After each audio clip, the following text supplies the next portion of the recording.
Assalamualaikum warahmatullahi wabarakatuh.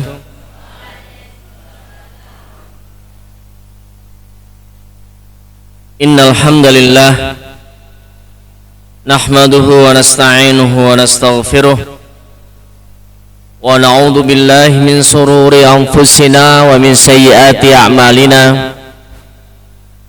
May yahdihillahu fala mudilla lahu wa may yudlil fala hadiyalah. Wa asyhadu an la ilaha illallah wahdahu la syarikalah wa asyhadu anna Muhammadan abduhu wa rasuluh. Qala Allah Ta'ala, ya ayyuhalladzina amanu taqullaha haqqa tuqatih wa la tamutunna illa wa antum muslimun. Ya ayuhan nasu taqu rabbakumul ladzi khalaqakum min nafsin wahidah wa khalaqa minha zawjaha wa batha minhuma rijalan katsiran wa nisaa wattaqullaha alladzi tasaaluna bihi wal arham innallaha kana 'alaikum raqiba. Ya ayyuhalladzina amanu taqullaha wa qulu qawlan sadida yuslih lakum a'malakum wa yaghfir lakum dhunubakum wa may yuti'illaha wa rasulahu faqad faza fawzan 'azima. Fa inna asdaqal hadithi kitabullah wa khairal hadi hadi Muhammadin sallallahu alaihi wa alihi wasallam wa syarrul umuri muhdatsatuha fa inna kulla muhdatsatin bid'ah wa kulla bid'atin dhalalah wa kulla dhalalatin finnar. Para santri sekalian yang semoga dirahmati Allah Subhanahu wa taala, alhamdulillah kita bersyukur kepada Allah yang mana pada kesempatan malam hari ini Allah Subhanahu wa taala masih memberikan begitu banyak kenikmatan-kenikmatannya kepada kita. Salawat dan salam semoga senantiasa terlimpahkan kepada Nabi kita yang mulia, Nabi Muhammad sallallahu alaihi wasallam, kepada keluarga beliau, kepada sahabat-sahabat beliau, dan kepada kaum muslimin yang senantiasa berada di atas sunnah-sunnah beliau. Para santri sekalian yang semoga dirahmati Allah Subhanahu wa taala, pada beberapa pertemuan yang lalu kita masih membahas tentang ibadah-ibadah hati, yang dimana telah kita sampaikan yang pertama tentang masalah mahabbah, tentang masalah cinta, yaitu hendaknya kita mencintai Allah Subhanahu wa ta'ala dan memberikan puncak kecintaan hanya kepada Allah saja. Dan kita bahas juga bagaimana kecintaan itu bisa menjadi syirik, karena kecintaan yang disertai dengan ketundukan dan pengagungan ini hanya milik Allah, hanya diberikan kepada Allah. Lalu ketika diberikan kepada selain Allah akan menjatuhkan seseorang kepada kesyirikan. Terus yang kedua telah kita bahas tentang al-khauf, yaitu rasa takut. Dan telah kita bahas pula bagaimana rasa takut yang salah kita meletakkannya, maka juga akan bisa menjadikan seseorang itu jatuh kepada kesyirikan. Ya, seperti seseorang yang takut kepada penguasa Laut Kidul, misalnya, kemudian membuat sajen-sajen, maka dia jatuh kepada kesyirikan. Atau seseorang yang takut kepada penunggu jembatan, lalu membuat persembahan-persembahan, sehingga dia pun jatuh kepada kesyirikan. Nah, sekarang kita masih membahas tentang ibadah hati. Ini kalau tidak selesai kita lanjutkan pekan depan, yaitu tentang tawakal. Nah, para santri sekalian yang semoga dirahmati Allah, tawakal merupakan perkara yang sangat agung. Dia merupakan ibadah yang sangat agung, puncak ibadah. Kenapa? Karena pada dasarnya agama itu dibangun di atas ibadah dan tawakal. Pada dasarnya agama itu dibangun di atas ibadah dan tawakal. Sehingga sebagian ulama mengatakan at-tawakkul nisfuddin. Tawakal adalah setengah dari agama. Tawakal adalah setengah dari agama. Adapun setengahnya lagi apa? Ibadah. Setengahnya lagi adalah ibadah. Sehingga banyak di dalam ayat-ayat Al-Quran Allah subhanahu wa ta'ala menggandengkan antara ibadah dengan tawakal. Ya, Allah menggandengkan antara ibadah dengan tawakal. Di antaranya dalam surat Al-Fatihah ayat 5, Allah berfirman, iyyaka na'budu wa iyyaka nasta'in. Hanya kepada Engkaulah kami beribadah, dan hanya kepada Engkaulah kami memohon pertolongan.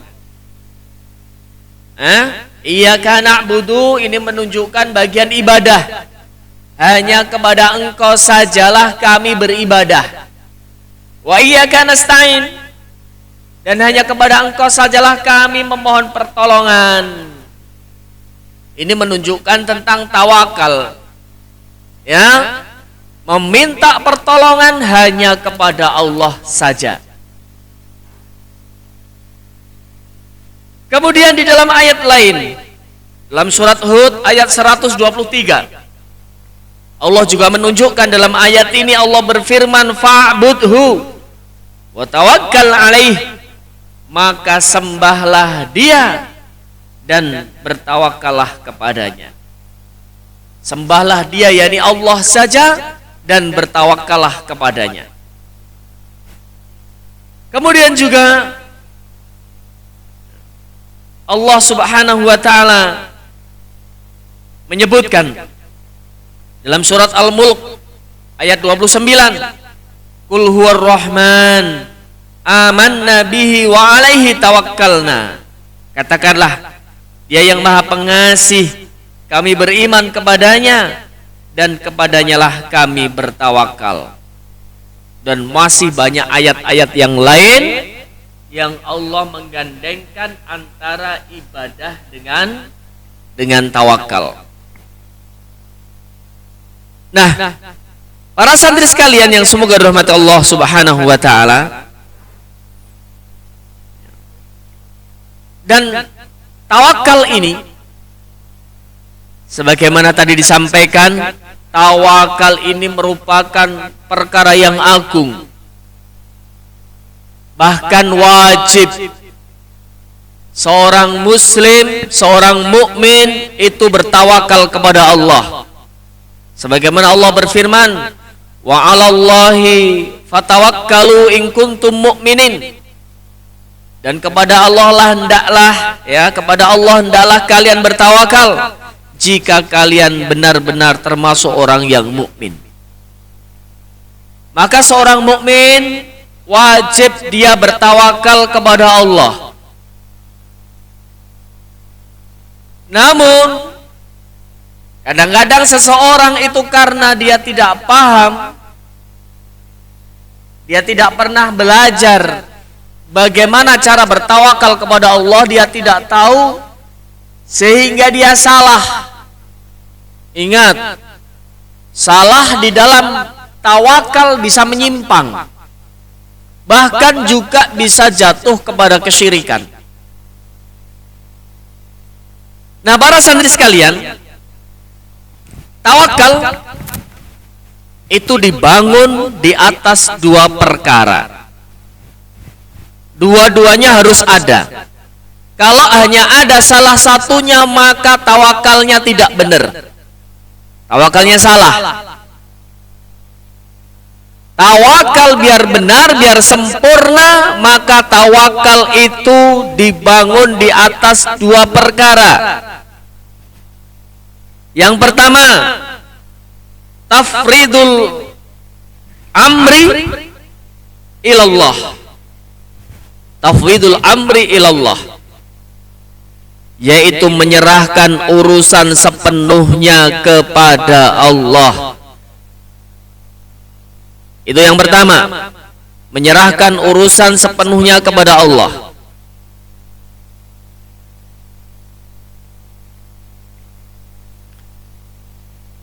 Kemudian yang kedua, badlul asbab. Ini yang kedua, badlul asbab. Badlul asbab itu melakukan sebab. Ya, melakukan sebab. Ini ya dasar tawakal. Tawakal itu ya harus mengandung dua perkara ini. Karena tawakal itu dibangun di atas dua perkara ini. Yang pertama apa tadi? Menyerahkan urusan sepenuhnya kepada Allah saja. Yang kedua, melakukan sebab.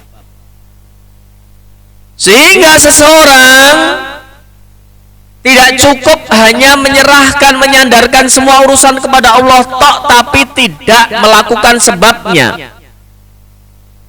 Misalnya, kamu bertanya sama temanmu, katanya kamu tuh kepingin pinter, katanya kamu tuh kepingin lulus ujian dengan nilai baik, kok kamu nggak belajar? Adalah serahkan semua urusannya kepada Allah, tapi nggak belajar. Ya, ini salah. Ini tawakal yang nggak bener. Tawakal yang nggak bener. Atau dia melakukan sebab tapi tidak menyandarkan kepada Allah. Ya kalau mau pinter ya belajar, tapi dia tidak menyandarkan urusannya kepada Allah. Ini juga salah. Karena semua urusan itu di tangan Allah. Allah yang menguasai.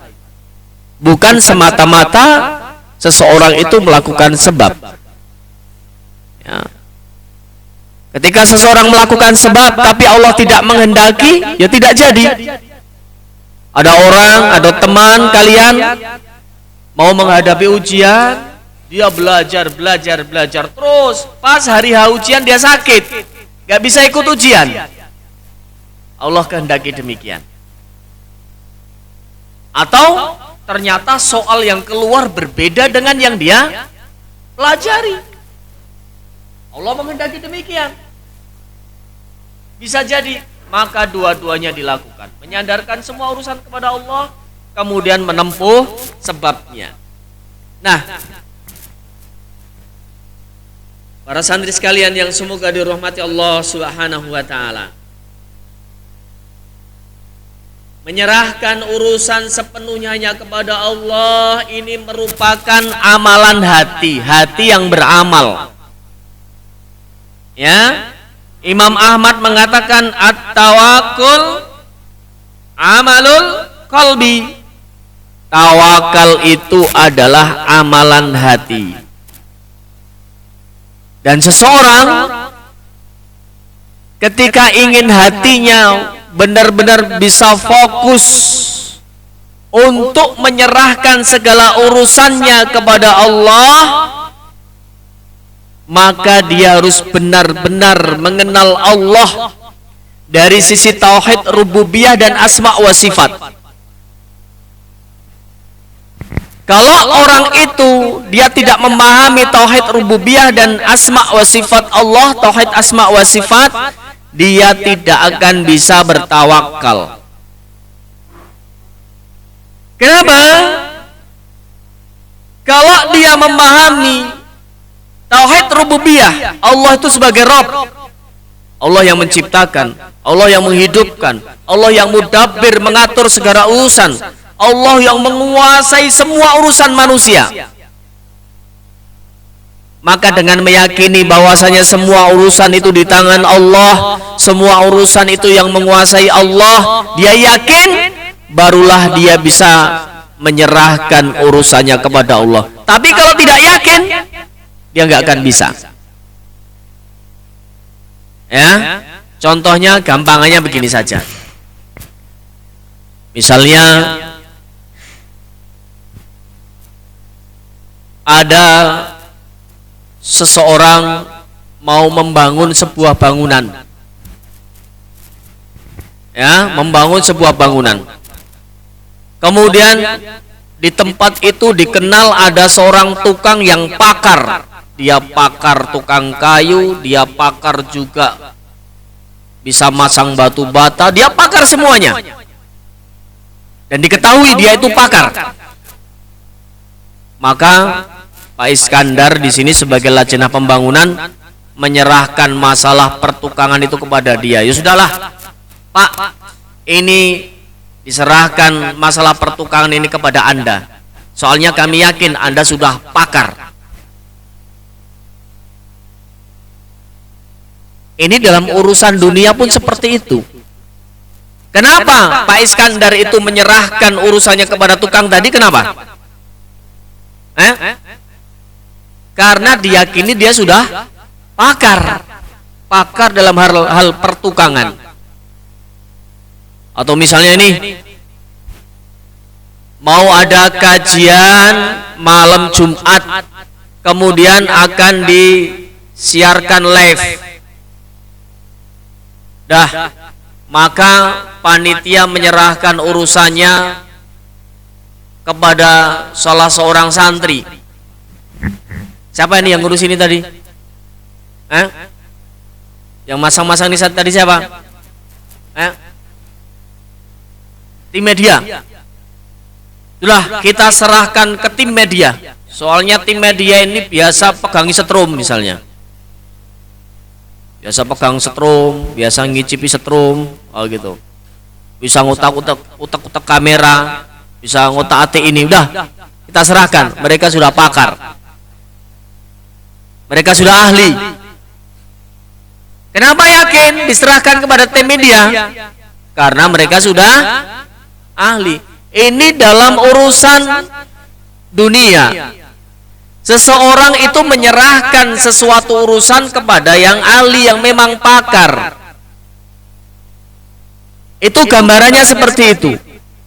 Maka seseorang itu tidaklah bisa menyerahkan semua urusannya kepada Allah kecuali benar-benar dia pada tingkat keyakinan bahwasanya Allah ini yang menguasai segala masalah, Allah yang menguasai segala perkara, Allah yang mengatur semua perkara. Ketika dia yakin, barulah dia bisa menyerahkan semua urusannya kepada Allah. Ya. Kemudian juga seseorang itu bisa menyerahkan semua urusannya kepada Allah kalau dia memahami tauhid asma wa sifat. Jadi ketika seorang itu yakin bahwasanya Allah itu Al-Khaliq. Al-Khaliq itu salah satu nama Allah, yaitu pencipta. Ya, Allah itu Al-Mudabbir, yang mengatur. Allah itu Al-Malik. Apa Al-Malik? Yang menguasai. Ini tauhid apa? Asma wa sifat. Ya. Jadi meyakini Allah sebagai Al-Khaliq, meyakini Allah sebagai Mudabbir, meyakini Allah sebagai Al-Malik. ini merupakan bagian dari tauhid asma wa sifat. Allah itu Al-Khaliq, pencipta. Allah itu Al-Mudabbir, yang mengatur semua urusan makhluknya.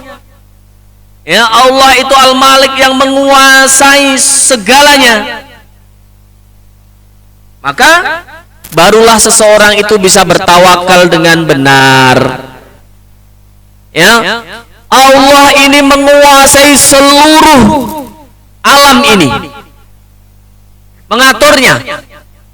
Allah yang mengatur matahari terbit dari timur tenggelam di barat. Allah yang mengatur peredaran bintang-bintang dan planet-planet. Allah yang mengatur siang malam. Allah yang mengatur angin berembus, ombak berdebur. Itu Allah. Dan itu sangat mudah bagi Allah. Makanya untuk mengatur urusan manusia yang seorang kalian saja sangat mudah bagi Allah. Sangat mudah.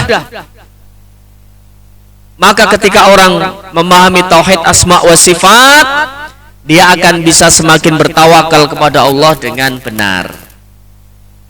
Oleh karena itu, karena tawakal ini di dalamnya berisi pemahaman seseorang terhadap tauhid rububiyah, dan juga di dalamnya berisi pemahaman seseorang kepada tauhid asma wa sifat. Semakin dia memahami rububiyah Allah, semakin dia memahami asma wa sifat Allah, semakin dia bisa bertawakal dengan benar. Maka para ulama mengatakan, sebagaimana Sa'id bin Jubair mengatakan, at-tawakkul jima'ul iman. Tawakal itu pengumpul keimanan. Karena di dalam tawakal terkumpul keyakinan seseorang, keimanan seseorang terhadap rububiyah Allah.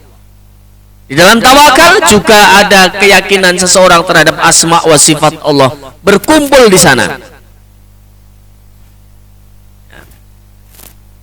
Bahkan berkata Syekh Wahab bin Munabbih, al-ghayatul quswat tawakkul, puncak yang paling tinggi adalah tawakal. Puncak yang paling tinggi adalah tawakal. Karena tawakal ini hanya bisa dicapai oleh orang-orang yang benar-benar memahami tauhid. Kemudian berkata Imam Al-Hasan Al-Basri, inna tawakkulal abdi ala rabbihi an ya'lama annallaha huwa thiqatuhu. Sesungguhnya tawakal seorang hamba, ia tahu bahwa Allah Azza wa Jal adalah tempat ia bertumpu dan kepercayaannya. Dari mana dia tahu? Ya, dilandasi dari keyakinannya, pengetahuannya terhadap rububiyah dan asma wa sifat Allah. Sehingga karena dia memahami tauhid rububiyah dan asma wa sifat, hal itu membawa pengetahuannya bahwasanya Allah lah satu-satunya tempat bertumpu, dan Allah lah satu-satunya kepercayaannya, tempat menumpukan semua urusan. Karena Allah Al-Malik, Allah Al-Mudabbir, bahkan Allah adalah Al-Khaliq. Ya. Kemudian santri sekalian yang semoga dirahmati Allah Subhanahu wa taala,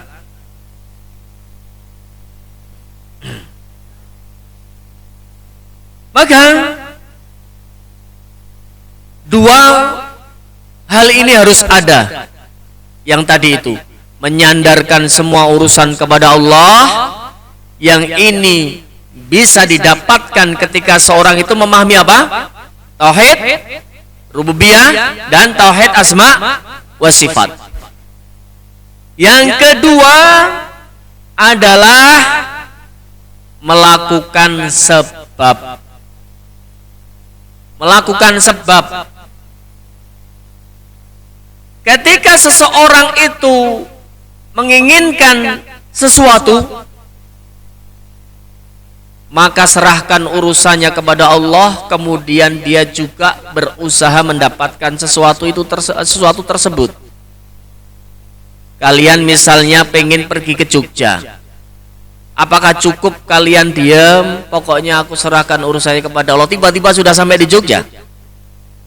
Tidak. Kalian harus kemana? Ke loket bus, beli tiket, naik bis, ya, sampai Jogja sana. Ada usaha. Kalian pengen makan ayam goreng, apakah cukup kalian di masjid saja, ya Allah aku pasrahkan semuanya kepadamu, tiba-tiba datang ayam goreng? Tidak, ya, harus beli atau kerja dulu dapat uang baru beli ayam goreng. Dua-duanya harus ada. Ya. Para santri sekalian yang semoga dirahmati Allah Subhanahu wa taala, maka dari dua hal ini ada penyimpangan-penyimpangan. Di antaranya penyimpangan dari kelompok Qadariyah. Kelompok Qadariyah ekstrim menyatakan bahwasanya Allah tidak mengetahui sesuatu kecuali setelah terjadi. Bahkan mereka mengatakan af'alul ibadi ghairu makhluqah, perbuatan hamba itu bukan ciptaan Allah. Artinya mereka meyakini bahwasanya perbuatan hamba itu di luar kekuasaan Allah. Ya. Mereka juga meyakini bahwasanya Allah tidak menghendaki keburukan bagi hambanya, sehingga disimpulkan bahwa ada yang keluar dari kehendak Allah Subhanahu wa taala. Artinya tidak semua yang dikehendaki Allah itu terjadi.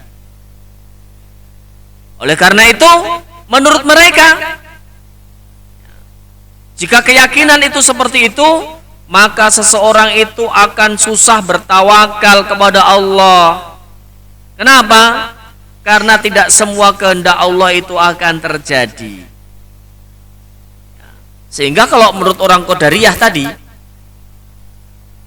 kalau mau makan ayam goreng, ya tidak usah menyerahkan urusannya kepada Allah. Ya kita bekerja sendiri, kerja dapat duit beli ayam goreng.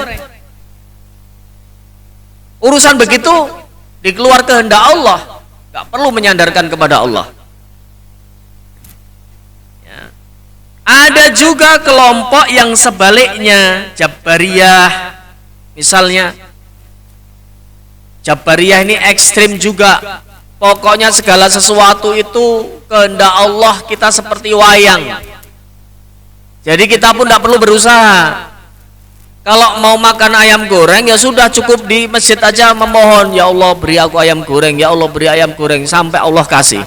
Kalau Allah kehendaki dimakan, maka akan dikasih. Makanya ada cerita yang lucu. Ada cerita yang lucu antara si Qadariyah dan Jabariyah. Ceritanya begini, si Qadariyah itu melihat si Jabariyah itu berdoa di masjid, gitu, doa terus. Didatangi sama Qadariyah, Jabariyah, ngapain kamu? Aku tuh berdoa kepada Allah supaya bisa makan ayam goreng.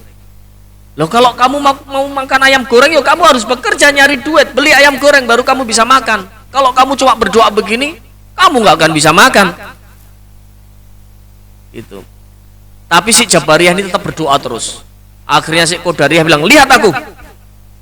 Dia pun keluar nyari duit, dapat duit, beli ayam goreng.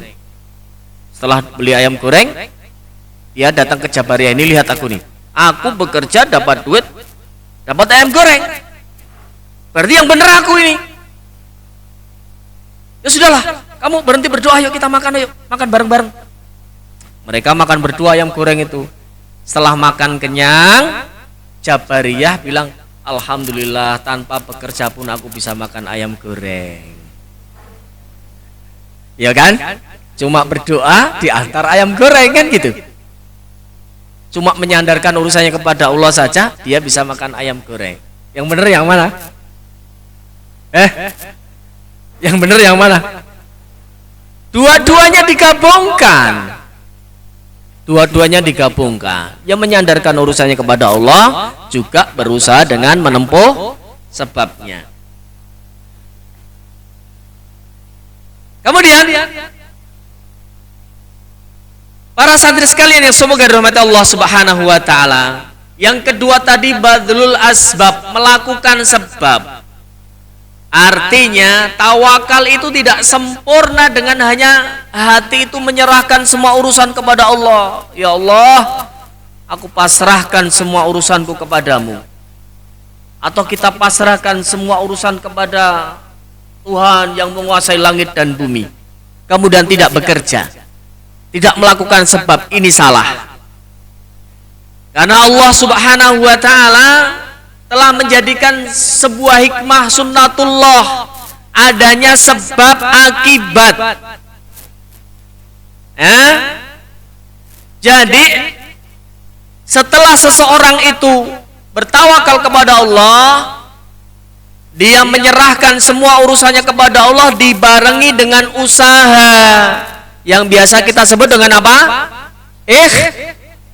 Ikhtiar.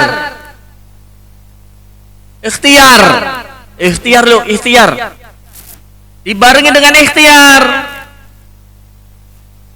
sehingga menjadi tawakal yang sempurna, bukan sekedar menyerahkan urusan kepada Allah namun tidak mau berusaha. Ini salah. Ingat, Allah Subhanahu wa taala menyuruh orang-orang untuk mengambil sebab.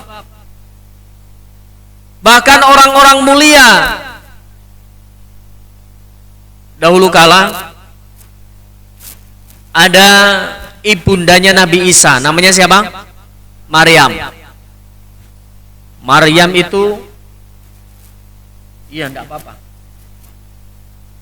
Enggak apa-apa. Kita kan mundurnya banyak tadi. Ya. Enggak apa-apa, nanti isya-nya agak mundur enggak apa-apa. Ya. Maryam ini wanita mulia. Dia termasuk wali Allah. Waliullah. Nah, ketika Maryam ini hendak melahirkan Nabi Isa, Maryam ini merasa kesakitan karena sakitnya hendak melahirkan. Karena sakitnya hendak melahirkan. Dan saat itu juga Maryam itu dalam keadaan lapar dan haus, sangat lapar dan sangat haus. Sudah kesakitan, lapar, haus. Maka Maryam pun mendekati sebuah batang kurma, pohon kurma, dan ingin mengambil buahnya. Namun Maryam tidak bisa karena sangat sakit yang dia alami. Seandainya Allah berkehendak buah kurma itu jatuh di pangkuan Maryam, bisa enggak? Tanpa digoyang, tanpa dijolok, bisa enggak? Bisa kalau Allah berkehendak. Tapi tidak seperti itu. Allah memerintahkan Maryam untuk menggoyangkan pohon kurma tersebut, sehingga Allah pun menjatuhkan kurma itu untuk dimakan Maryam. Allah berfirman, ya, wa huzzi ilaiki bizid'in nahlah tusakit alaiki rutoban janiyah, dan goyangkanlah pangkal pokok kurma itu ke arahmu, niscaya pohon itu akan menggugurkan buah kurma yang masak kepadamu. Sekarang Ustadz tanya kepada kalian, kira-kira kalau ibu-ibu yang sakit mau melahirkan, dia juga lapar, dia juga haus, kalau goyangkan pohon kurma bergoyang enggak? Kamu lihat pohon sawit itu kayak seperti itu, kira-kira bergerak enggak itu pohonnya? Enggak bergerak. Kamu aja enggak bisa mungkin. Ini wanita lemah mau melahirkan, lapar, haus, Allah suruh menggoyangkan pohon kurma. Tetapi Allah tetap menyuruh. Hikmahnya apa? Di sini hikmahnya adalah bahwasanya Allah subhanahu wa ta'ala memiliki sunnatullah. Allah mampu menjatuhkan kurma itu tanpa digoyang untuk Maryam, tapi Allah tetap menyuruh Maryam mengguncangkan pohon kurma tersebut, baru Allah menjatuhkan buahnya.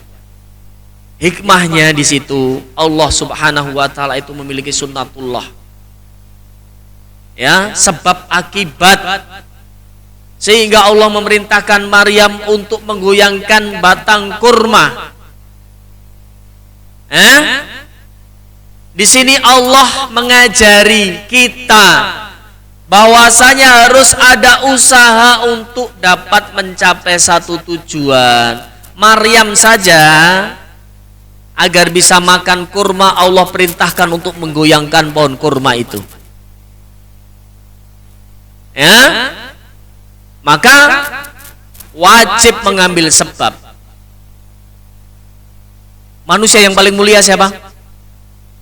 Nabi Muhammad SAW.